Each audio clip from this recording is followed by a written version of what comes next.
A Malaysian airliner with 295 people on board has crashed in Ukraine on a flight from Amsterdam to Kuala Lumpur. Amid allegations, it was shot down.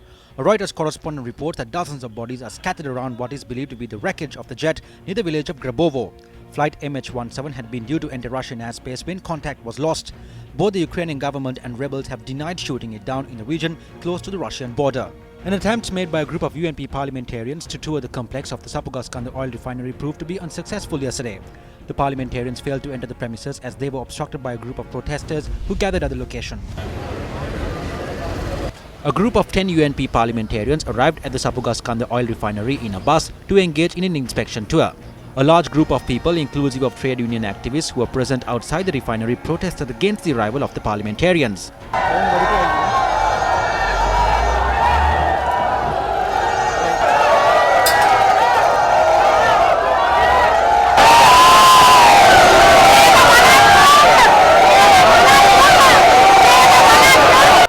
The parliamentarians attempted to enter the complex on a number of occasions. However, they failed.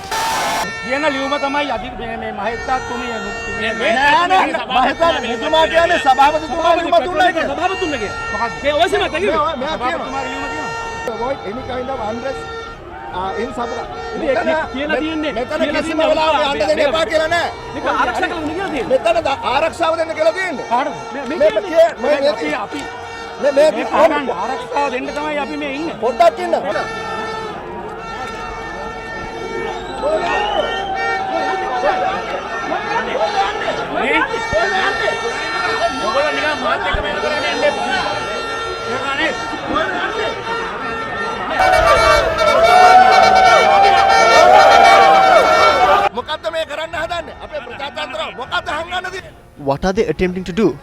What is there to hide? It is clear that they have brought a group of thugs here. The police are working together with them to prevent us from entering. This is not democracy.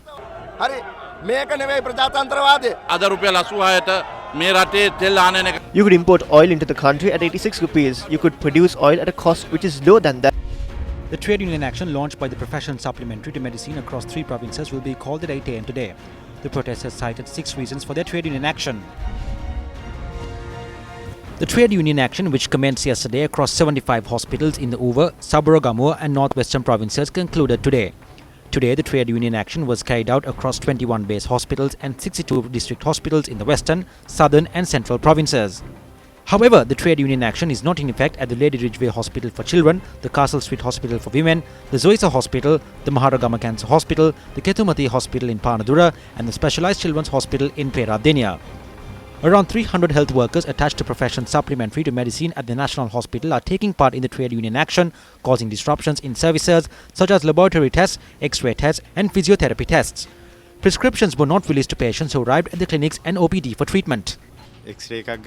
We were told to come for an X-ray. They told us it's closed today and to watch the news and come again. We have implemented a program to minimize the inconvenience caused to the patients. We have utilized the private sector for laboratory tests and radiation tests. Josesala will release prescriptions for patients who arrive at the clinics and the OPD.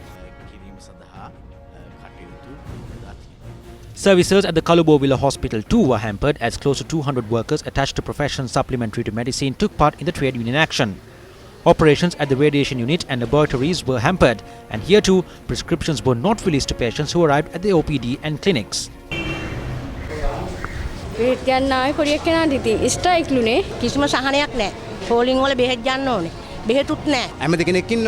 There is a minister and deputy minister for this sector. Instead of holding talks with them, we are put in this situation. It is very unfair. We are the ones suffering. They told me to get my medication from the pharmacy.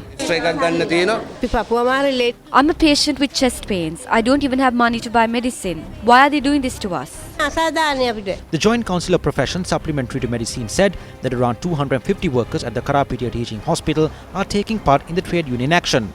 However, one counter was open for patients to receive prescriptions from the clinics and the OPD. Addressing a media briefing, Elections Commissioner Mahinda Deshapriya stated that the Uva Provincial Council election will be held during the latter part of September. මොනරාගලයි බදුල්ලයි විතරයි ලංකාවේ තියෙන්නේ එකක භූමිය වැඩි Monragala and Badulla are the only two districts in the country which faces this issue because one has a larger area while the other has a larger population. The population is exactly twice as more. One clause of the Provincial Council Ordinance states that one member will represent 40,000 people while another clause states that one member will represent 1,000 square kilometers. According to my calculations, the ratio should be 40 to 23. If there are 40 seats, then Badulla will receive 23, while Monragala will receive 17. Then if we are to make 32 seats, we should multiply 23 and 32 and then divide it by 40. Then the figure comes to 18 and 14. If the President decides to increase the seats to 42, then we can give this amount of seats. If they pass an act in Parliament, we can do so. I didn't do this because of pressure exerted by anyone. මාස්කරොත් මට මේ ගණන දෙන්න දෙන්න. මම මේක කරලා තියෙන්නේ කාගේවත් බලපෑමක් නැතුව. Journalists also questioned about the fundamental rights petition filed by a group with regard to the decision taken to change the number of seats allocated to Badulla and Monragala district. මූලික අයිතිවාසිකම් පෙස්සමක් අධිකරණයේ ඉතිරිවත්. If a fundamental rights petition has been submitted to court, then it is the judges who must give a ruling on it. How can I express my views on it? Equal rights has been established through an act. If the court gives a ruling, then the act will be amended.